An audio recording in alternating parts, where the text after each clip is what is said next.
Episode 87. Welcome to Wellness in Every Season, the podcast where we explore the rich tapestry of motherhood and wellness in all its forms. I'm your host, Autumn Carter, a certified life coach and parenting coach dedicated to empowering mothers to rediscover their identity beyond motherhood, find balance amidst chaos, strengthen relationships, and pursue their dreams. My goal is to help mothers thrive both as individuals and as parents. Today I have with me Priska Benson, and I'm going to read a little bit of her bio. She is a money coach, which is the reason why I have her on. We had a coffee chat and really connected, so this is a long time coming. She is a founder of Our Green Life. Tell us about Our Green Life really quick, and then just give us a little more of your intro. Yeah.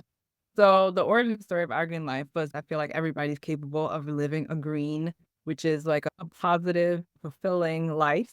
And so that's how the name came to be. I'm a money coach, and what I do is I help professional women create a plan for their money that they love and that also secures their future. So I want people to feel comfortable and confident when it comes to their money. And we create a plan that allows you to do that. Tell us a little bit about your journey. Like, how did you end up where you are now? I graduated from nursing school in 2011, and I made a crap ton of money mistakes. And I didn't think anything of it because, hey, we're just here to spend money, right? We're a consumer society. But then when I got married in 2015, and my husband, he could actually do stuff with his money because he didn't spend it all. I was like, whoa, I want to live that kind of life. So then we created a life where we're more intentional about our spending, decreasing our cost of living, but still living full lives, like going on vacation and things like that. And then the next kind of trigger in my journey was in 2018. I was like, you know what? I still feel like my net worth does feel like a nurse. I want to learn more about how to make the most out of my money. So I started listening to personal finance podcasts and learn how to invest intentionally. Literally, that did everything. Like, not even like stock trading, just simple pick a fund, put your money in there, and keep doing it over and over again. And so that grew my net worth by 8 times in 6 years. So back up. You said you're a nurse as well. Yeah. Guys, she is living what she's preaching. That is amazing. Thank you. And so married, listening to finance podcasts, helping healthcare workers understand their money. These are your passions. What Yes. else? Tell us more about this. Yeah, so what I found was in learning things about money, I was so passionate about it because I just genuinely care about people. And I know people say that, but I really like the peace and the confidence that I was getting. I was like, "Oh my God, anybody can do this." I wanted everyone to feel that feeling, like not feeling so hopeless when it comes to money, not feeling so awkward when it comes to money, not feeling it's just something that's completely out of their purview. A lot of times too, I come across women in certain groups where they'll explain to me money like I'm 5. I'm like, "You're not 5 though, and you're very capable. So let's explain like a new skill. Like it's something we weren't taught, and now we get to learn it and we get to be excited about it." But I want people to get excited about it. How many times in school are we asking, when are we going to use this type of math? And the answer is all the time, but the teachers don't really tell you that. So Yeah. this is really important. And we're not taught in school how to file taxes, how to balance a checkbook. How am I supposed to know which one's business, which one's personal? Yeah. Yeah. And then, so I'll get vulnerable here. Got the tissues in case I get that way. But I have very conflicting stories around money that I tell Okay. myself and that I really have from my parents. And if I dig deeper, I'm sure it goes so much further, like generational. And I am in a money challenge right now, and I had to journal about it today. And I actually took the time and I went through every single prompt, and it was, whew, it's interesting that it happened the day that we're getting on together. That was not planned. It wasn't planned by us, at least. Yeah. It was very interesting just seeing how much it conflicted. My dad would save up money and then he just blow it out of nowhere. What they blew it on too is very interesting. It explains why I feel so much friction within myself towards money. So I Yeah. love that you took the time to uncover that for yourself, knowing that I still have so much of a journey with money. Exciting, but also exhausting to think about. I can understand that, but we don't have to complete the journey in order to have a good relationship with money. We don't have to solve all our wounds in order to get there. We just need to be the first thing we need is awareness, and that's something you achieved. And then it's okay, while we're working on this, how can we improve our situation? Because like you can create your new money story while you're like digging through the old one. I'm like, I'm so glad I'm not doing that. Just realizing how addicting the phone can be. Part of me was judging, but it was judging in the looking in the mirror, if that makes sense. It wasn't a window, it was very much a mirror of Yeah. I see how much I do that. And there's times where I'll pick up my phone and I'm like, what was I even doing? So it was Mhm. nice to have that digital detox while letting myself uncover my feelings towards money and just having that really big affirmation over money that unexpectedly came into my business and just I can do this, I have worth, and like really going through that and just realizing I can dig deeper in this. And now that I have figured out this other revenue stream, I can tap into that more Nice. and not wanting to then go and spend it, just leave this here, leave this Mhm. sit. And that just felt really good. And I think having that time to let those big shifts happen while we are unplugging is really important. I feel like in general though, with what you're saying, like intentionality, it's just so key. Like with all of it, whether it's our devices, whether it's our money, whether it's anything regarding to our life and our mental health, even raising children, is being intentional, not just letting an emotion dictate what we're doing, but like really giving it thought. I think that's so important because I was reading a book that's all about marketing, but he talks about how so much of what we spend money on is based off emotion and then we justify it with logic. And when he gave Mhm. examples, I'm like, yes, it just like ding ding, that's so true. And we try to say that we're very logical beings, blah blah blah, but no, we're very emotional. It was just such a shift for me, like Yep. very interesting, and I think it's important to have that connection between the 2, for Ag- sure, Agree. because otherwise you can get into that if we're talking about money here, that, like, money hoarding mentality, Mhm. like, where we're afraid to let it go. I'm sure you've worked with people on all sides of that spectrum. Yeah, that scarcity can come to play. Like even when people they have a strategy and then they do amass money, they are so afraid to spend it. So you can't have one without the other. Like you need to acknowledge the emotion and have the plan to put it in place in a way that makes sense. But you have to be ready for all aspects. There's a lot of growth that happens too as you're making these changes. That if you don't acknowledge the steps along the way, when you get to that end, what the end is, that's when people are financially free and they're like, "What do I do?" You should have been figuring that out along the way. That's what coaches help do. So I just think it's so interesting. Everybody who's not in the situation thinks they know what they would do in that situation. If I had that amount of money, I would be doing this. If I had that person's life, I could do this, but nobody really knows. So Everybody true. has to do the work. I think that another thing that popped up when you were talking is how many times do you find people who are saving money that they forget that they can then, or it's like a yo-yo diet, right? With binge eating. Have you Yeah. seen people doing that with money? And what is your recommendation for people who kind of binge save money or binge Yeah. spend money? I So, don't know how you call it. yeah, I don't know that it has a term, but when people do that, the first thing I want to ask them is like, what is your goal with that money? Because sometimes people pick like an arbitrary number and they're like, I want to save this much. I'm like, what are you going to do with it? Because when you get that, it's not like your soul is all of a sudden going to feel complete. Like, it's better if that money has a purpose. Like, I want to have a certain amount of emergency funds so I can feel like if something happened, I can cover it. Or I want to save for this trip for me and my kids. Like, without that goal, without a purpose for it, it's very easy to save up the money and then just trash it because it's like you didn't have a real purpose for it. It's like you reached the goal, but with nothing to hold it, to center it, it makes it easy for you to spend. And so a lot of people too, because of that, they feel broke when you're like, you're very capable of doing this thing. But because you're not being intentional, like truly intentional about it, yes, you're able to save up the money, but because you didn't give it a purpose, then it makes it very easy for it to feel like it disappears. And I know that Yeah. can be so hard if you're saving up to retirement and retirement lifestyle. What is that? What number should that be? You never, it's hard to tell because you don't know what your health is going to be like For and how sure. much your insurance is going to cover that. My dad had me read Millionaire Mind. I don't know if you've ever, and it was very interesting him talking about that. because you don't have that crystal ball. You don't know what that number should be. And it's different for everybody depending on how healthy have they been their whole life. Have they Oh, yeah. been a long time smoker their whole life? Then they should Mm. probably have a little more in there. If you weren't squeezing one area to have more in another type mentality. I can't think of quite the right wording right now, but it feels like a healthy financial diet. It sounds like you are well rounded on making sure that you're not neglecting one area so much that you feel like you don't have enough. Yes.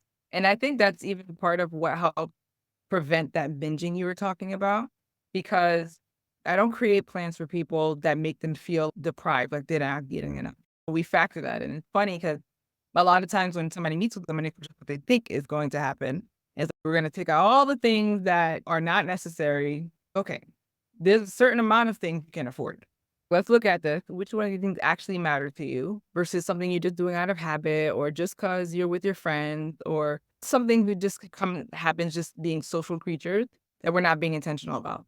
If this matters to you over here, let's build that into your budget. That way you don't have to feel like you're being deprived of anything. And then you could use your money to hit your goal, and that should include savings. Everybody needs to save. People know that, but I feel like I have to say it because people underestimate the value of saving money. It's not to build wealth, but it's to provide you safety. To Make it a little more tangible for people. mothers, right? Kids break their arms. You might need to take a week off because your kid got sick. And some people don't have jobs that give them PTO or anything like that. Instead of having to feel like, oh my God, the world is, and I don't know what to do, what's going to happen, by having an emergency fund, which is savings, you can cover those expenses because you give it a purpose of an emergency fund. When you go spend it on an emergency, it's not like it's going to feel like the best thing ever to see your money go down, but knowing that kind of like having insurance, right? Like it's covered, it's handled like Allstate. Okay, so the pressure that takes off of you is amazing. Who needs more stress? I've got this handled and I have time to build this back up. But for now, it's serving the purpose that I created for it. I like So, that. like, so huge. And you could do that while you get your nails done. You can do that while you get massages, take care of yourself. You do not need to completely delete one to fulfill the other. And you can still pay off the debt along the way. I Yep. like that because you don't want to have to rely on your credit card for everything. Yes, it can be an extra safety. You should not be diving into your credit card if an animal that you expect to go to a vet at some point needs to go to the vet. Or you're driving your car, you should expect at some point you will need new tires or you Yep. will need that oil change or whatever. So I really like that you spoke to that with savings because so many times we hear it. Sorry. No worries. I'm like, can you say something without an example? Like, just stay with. But as humans, we need to hear something several times. Oh, yeah. I think it's 3 to 7. I forget the number, but we need to hear it several times and in different ways for it to finally be like, oh, I finally can grasp this thing. Because how many times have you been where I'm starting to understand it, but I don't quite yet? And then somebody says something and I finally have that puzzle piece. It finally makes sense. So I I can make love this. an example too because it wasn't like my husband was the first person I've ever seen save money, but something about that clicked. My dad was a pretty decent saver. I have a cousin who's a pretty decent saver, but it didn't click for me until then. It was like, for whatever reason, it just happens that way.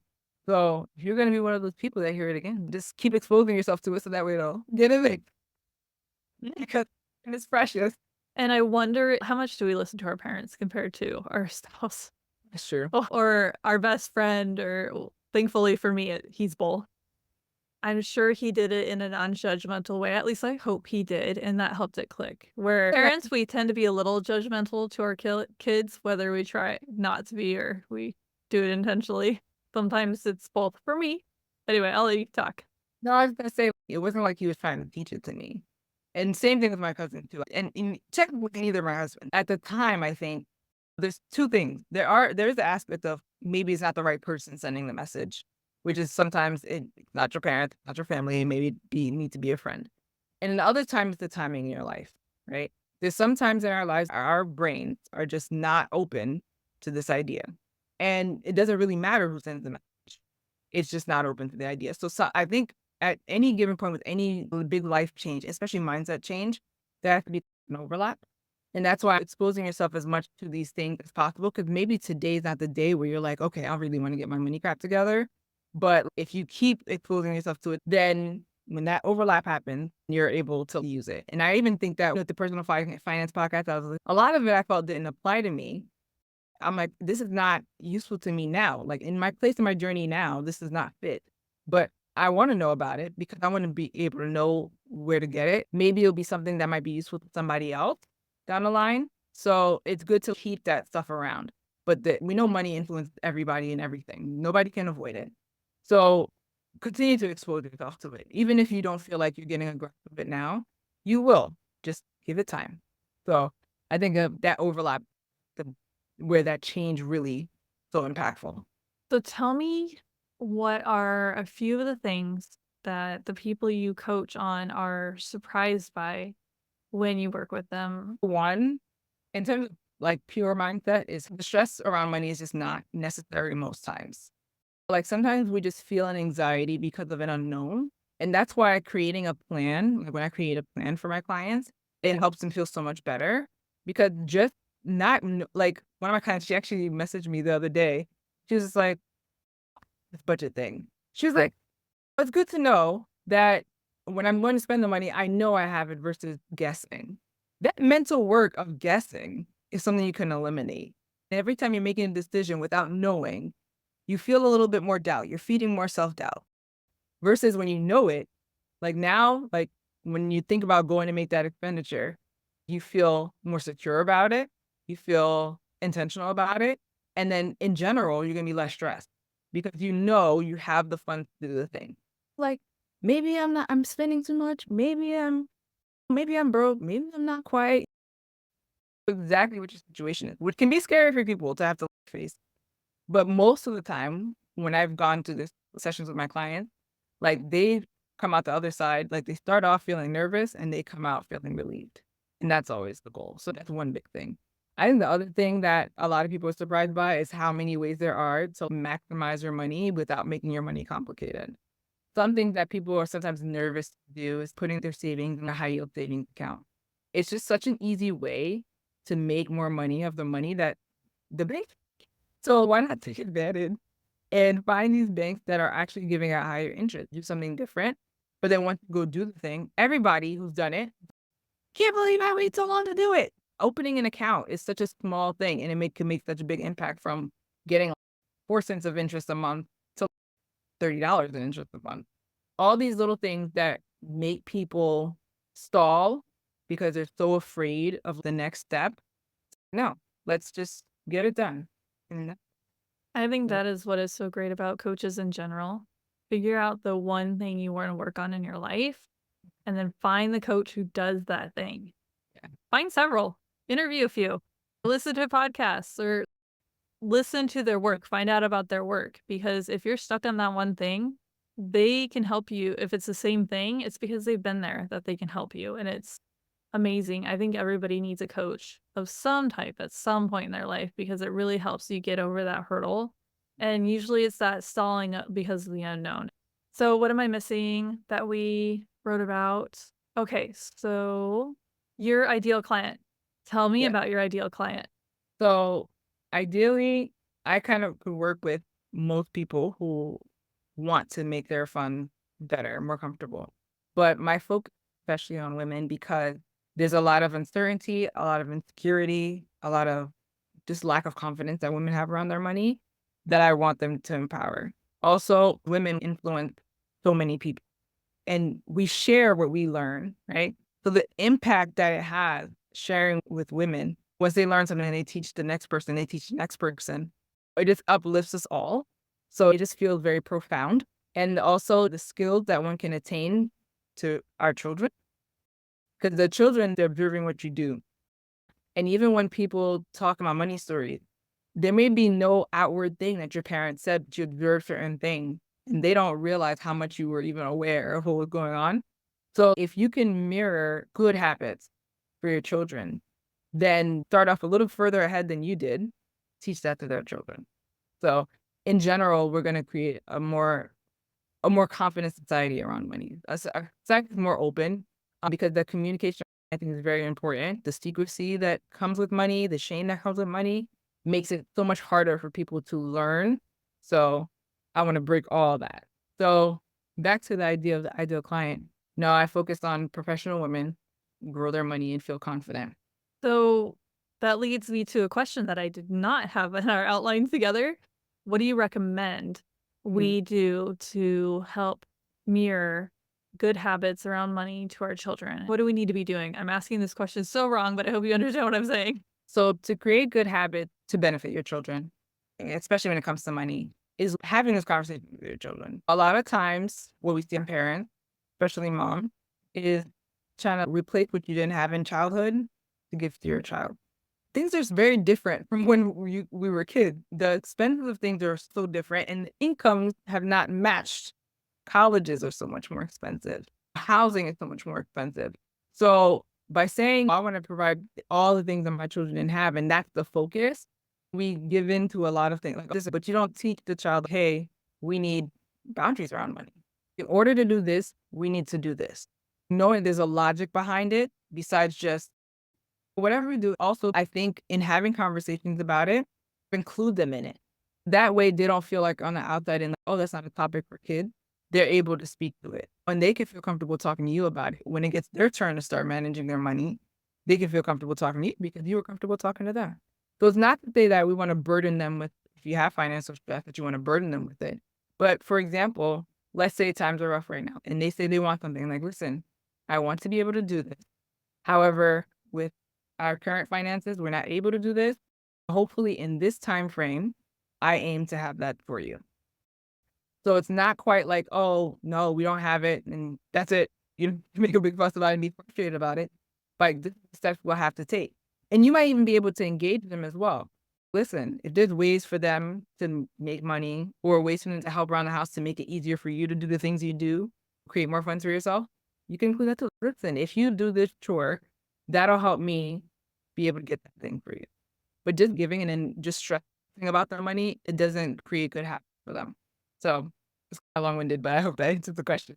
I love that, and that makes me feel a lot better about what we did. We were talking to friends of ours about going out of the country as a family, and the friends joining us.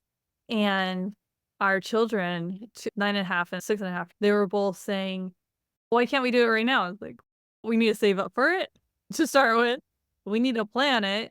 And we need to make sure like it's activities that we want to do, teaching them like we have to wait for these Yeah. things. Because even if we had the money for all the things, there's so much value in teaching them to wait. Like, is this something that you really want?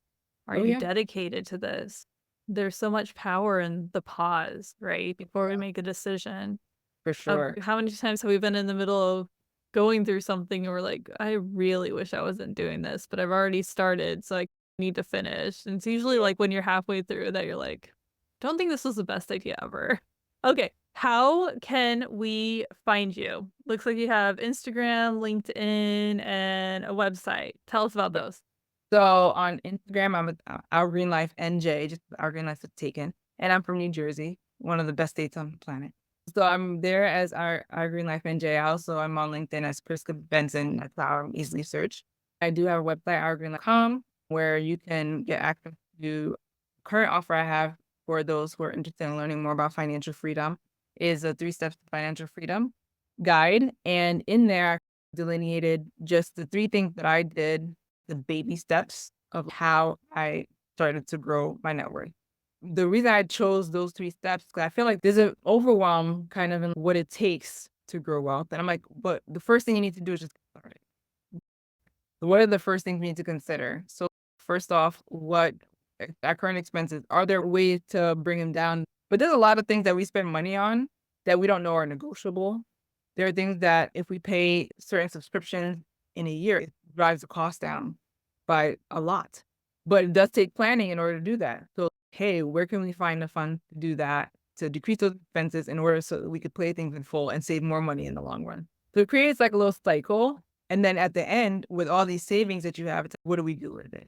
Investing is how we build wealth. That's how we build freedom. Do you have a work retirement account that you can increase contributions? If you don't have a work retirement account, you could open one. Like not a work retirement plan, but individual retirement. plan. You can invest for your children's schooling.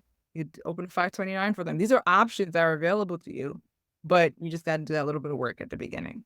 So that can be found on my website. I can share the link with you so you can share in your show notes. And then I do one-to-one coaching. So on my website, work with me, and then you could check out what I do. Basically, I work one-to-one with people. Initially, you could just start off with a one-off session that just walks through your income and your expenses, which freaks people out every time. But I promise you, at the end of it, everybody leaves happy. But yeah, we look through and see, is there any way that we can optimize your plan? And then we focus on whatever your money goal is. So some people, I've even had people like, oh, I'm very good with my money, but they still find benefit out of it. Because there's things that I know because I literally breathe this day in and day out, right? I'm like constantly consuming finance content. That's why we're here. To make it that much easier. It doesn't take you 5-10 years to figure out this thing. And so that's the Smart Money Strategy session. I always love the reviews and the testimonials that come out of that because the impact is so long reaching that I'm like, wow, I'm so grateful to be able to do that with someone, do that for someone. That's amazing. And if you want one financial tip right now, go call Comcast if you have them and negotiate right there. Save you money. Providers, just say you're leaving. There's a strategy behind it. Look it up. There's very good copy, or like copy. That's such a marketing thing to say. Very good scripting for what you can say to negotiate a better bill to make it much smaller. And do that every time your contract renews because it will increase. Is there anything that you want to leave us with for today? I just want everyone who listens to this to know that they're capable. There's a lot of women, especially, that sometimes either give it off to like their husband to take care of or their partners to take care of. We all need to be very aware of our money. We don't know when the person, even that we give the primary responsibility of money to, is not going to be there. And that's not the time that you want to be figuring it out. So staying informed is very important.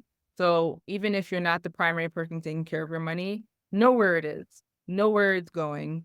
Like, it's good to have money dates or money check-ins to make sure that whatever plan that we have in place is actually what's happening.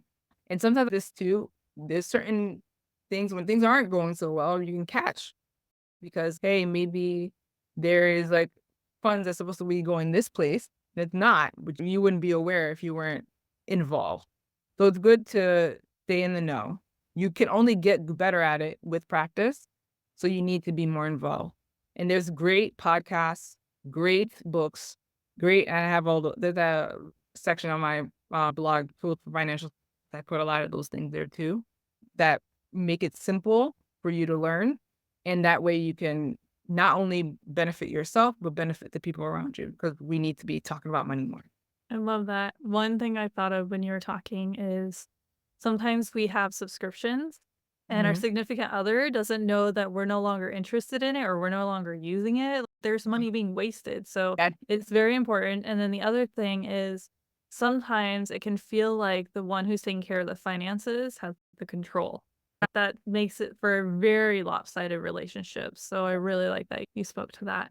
Thank you so much for being on. I really enjoyed this. I enjoyed getting to talk to you again. It was a lot of fun last time, even though you guys didn't get to be involved with us. You guys got this one. Thank you. And I will have everything linked for you guys in the show notes. If you're listening and you're interested, go look in the show notes. You'll find everything that you need. I hope you guys all got a lot of value out of this. I know I really enjoyed this conversation. We believe in you. We believe that we know that you are worthy of figuring out your money. Worth and money, they don't have to go together. And you have worth, you have value, and we are rooting for you. I will see you in the next episode. And thank you again to Priska. Bye, guys. For having me.